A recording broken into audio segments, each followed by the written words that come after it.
Hello friends, welcome back to my channel Unique Taste with Anoy. So friends, আজকে তোমাদের কাছে নিয়ে এসেছি একটা ভীষণ টেস্টি এবং ইয়ামি চকলেট স্পঞ্জের রেসিপি। তো 1 পাউন্ডের এই স্পঞ্জটার রেসিপির জন্য যে ইনগ্রেডিয়েন্টসগুলো আমাদের প্রয়োজন দেখে নেওয়া যাক। এখানে নিয়েছি আমি 3টে বড় সাইজের ডিম, 35 গ্রাম রিফাইন্ড ফ্লাওয়ার, কোকোয়া পাউডার নিয়েছি আমি 15 গ্রাম, আর আমি এখানে হার্শিজের আনসুইটেন্ড কোকোয়া পাউডারটা ইউজ করেছি। এরপর নিয়েছি আমি হাফ টিস্পুন বেকিং পাউডার, তারপর আমি নিয়েছি 50 গ্রাম পাউডার সুগার। আর এই পাউডার সুগারটা আলাদা করে কেনার কোনো প্রয়োজন নেই। আমরা বাড়িতে যে চিনিটা ইউজ করি সেটাকে একটা মিক্সি গ্রাইন্ডারে ঘুরিয়ে নিলেই এই পাউডার সুগার খুব ইজিলি রেডি হয়ে যায়। তো প্রথমে আমি এই ড্রাই ইনগ্রেডিয়েন্টসগুলো অর্থাৎ রিফাইন্ড ফ্লাওয়ার, কোকোয়া পাউডার এবং বেকিং পাউডারটাকে একসাথে ভালো করে মিক্স করে নিয়েছি। আজকের এই ভিডিওতে পারফেক্ট চকলেট স্পঞ্জ বানানোর কিছু secret tips and tricks share করেছি, সো ভিডিওটা স্কিপ না করে পুরোটা দেখো কিন্তু। এবারে একটা বড় সাইজের মিক্সিং বলে 3টে ডিমকে ভেঙে নিলাম। আচ্ছা, এখানে একটা ছোট্ট টিপস, অবশ্যই খেয়াল রাখবেন ডিমগুলো যেন রুম টেম্পারেচারে থাকে। সরাসরি ফ্রিজ থেকে বার করে ডিম কিন্তু এখানে ইউজ করা যাবে না, সেক্ষেত্রে কেকের স্পঞ্জটা কিন্তু ফুলবে না। তাই অন্তত 1 ঘন্টা আগে ফ্রিজ থেকে বার করে ডিম বাইরে রেখে দিতে হবে, তারপর সেটাকে ইউজ করা যাবে। এবার একটা ইলেকট্রিক বিটারের সাহায্যে ডিমটা আমি প্রায় 2 মিনিট মতো লো স্পিডে বিট করে নিয়েছি। আর দেখো এরই মধ্যে ডিমের ফোমটা কিন্তু ঠিক হয়ে গেছে আর এর ভলিউমটাও কিন্তু ডবল হয়ে গেছে। এবারে আমি যে পাউডার সুগারটা বানিয়ে রেখেছিলাম সেটাকে ডিমের সাথে আমি অ্যাড করে দেব। তারপর বিটারের স্পিডটাকে মিডিয়ামে রেখে সেটাকে আমি আবারও বিট করে নিয়েছি। তোমরা হয়তো খেয়াল করেছো আমি কিন্তু পুরো পাউডার সুগারটাকে একেবারে একসাথে মিক্স করিনি। প্রায় 2 মিনিট অন্তর আমি এই সুগারটাকে ডিমের সাথে অ্যাড করে বিট করেছি। এখানে আর একটা টিপস, পুরো চিনিটাকে কখনোই ডিমের সাথে মিক্স করে বিট করা যাবে না। এবারে তৃতীয়বারের জন্য আমি বাকি পাউডার সুগারটা ডিমের সাথে অ্যাড করে 1 মিনিটের জন্য বিট করে নিলাম।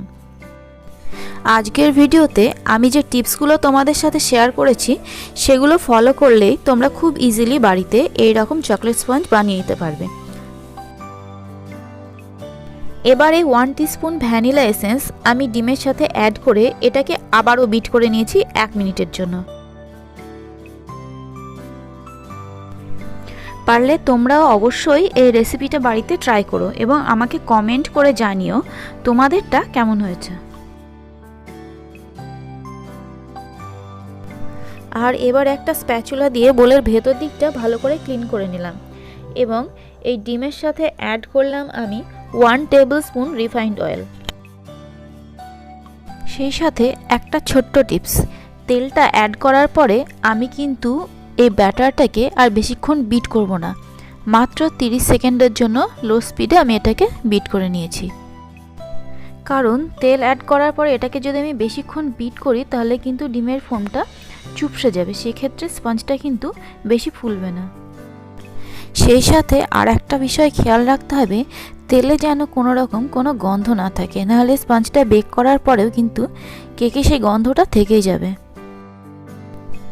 আর এই ডিমটাকে বিট করার ক্ষেত্রে আর একটা বিষয় খেয়াল রাখতে হবে যেন ওভারবিট না হয়, তাতেও কিন্তু ফোমটা দেবে যাওয়ার চান্স থাকে। আর এবারে আমি ড্রাই ইনগ্রেডিয়েন্টসটা এর সাথে খুবই আলতো হাতে মিক্স করে নিয়েছি, কখনোই এই পর্যায়ে তাড়াহুড়ো করা যাবে না। তবে সম্পূর্ণটা কিন্তু আমি একেবারে একসাথে মেশাইনি, আমি এটাকে 3টে ব্যাচে ভাগ করে নিয়েছি এবং স্টেপ বাই স্টেপ এটাকে মিক্স করেছি। আর এই ড্রাই ইনগ্রিডিয়েন্টসগুলোকে কিন্তু চেলে নিতে হবে। আমিও কিন্তু আগে থেকেই চেলে রেখেছিলাম, কারণ সেক্ষেত্রে এটা অনেকটা এয়ারি হয় আর স্পঞ্জটা বেক করার পরে বেশ স্পঞ্জি এবং ফ্লাফি হয়।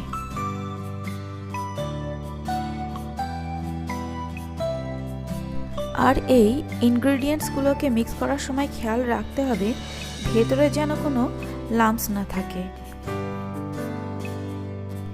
এবারে একটা স্প্যাচুলার সাহায্যে কাট অ্যান্ড ফোল্ড মেথডে আমি ব্যাটারটাকে ভালো মতো মিক্স করে নিয়েছি।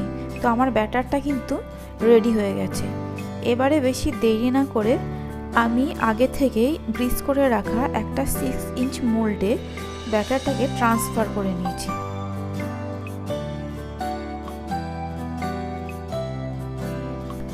আজকের স্পঞ্জটা আমি ওভেনে বেক করব, তাই আগে থেকে আমি ওভেনটাকে 10 মিনিটের জন্য প্রিহিট করে নিয়েছি।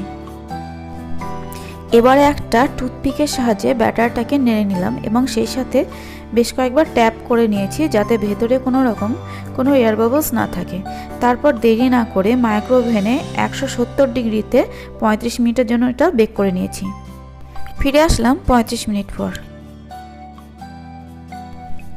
স্পঞ্জটা কিন্তু এখনও সম্পূর্ণ ঠান্ডা হয়নি, কিন্তু আজকে আমার অনেকগুলো কেকের অর্ডার ছিল, তাই সম্পূর্ণ ঠান্ডা হওয়ার আগেই আমাকে এটা ডিমোল্ড করতে হয়েছে।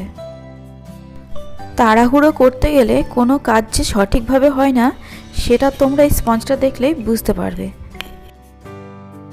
এই স্পঞ্জটা খুবই ফ্লাফি এবং স্পঞ্জি হয়েছিল, কিন্তু তাড়াহুড়োর চক্করে এর সাইডগুলো সব ভেঙে গিয়েছিল এবং উপরের দিকটা চুপসে গিয়েছিল। এবারে স্পঞ্জ থেকে বাটার পেপারটা সরিয়ে দিলাম।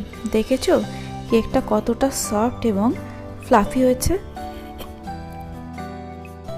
আর আজকের লাস্ট টিপস, স্পঞ্জ সম্পূর্ণ ঠান্ডা না হলে কখনোই ডিমোল্ড করবেন না, না হলে কিন্তু আমার মতোই অবস্থা হবে। তো এবারে কাট করে স্পঞ্জটার ভেতরের টেক্সচারটাও তোমাদেরকে দেখিয়ে নিই। সো আজকের রেসিপিটা তোমাদের কেমন লেগেছে কমেন্ট করে অবশ্যই জানিও। সেই সাথে ভিডিওটা ভালো লাগলে একটা লাইক শেয়ার করো এবং চ্যানেলটাকেও সাবস্ক্রাইব করে দিও। আর এরকম নতুন নতুন ভিডিওর নোটিফিকেশান পেতে পাশে থাকা বেল আইকনটিও ঝটপট প্রেস করে দাও।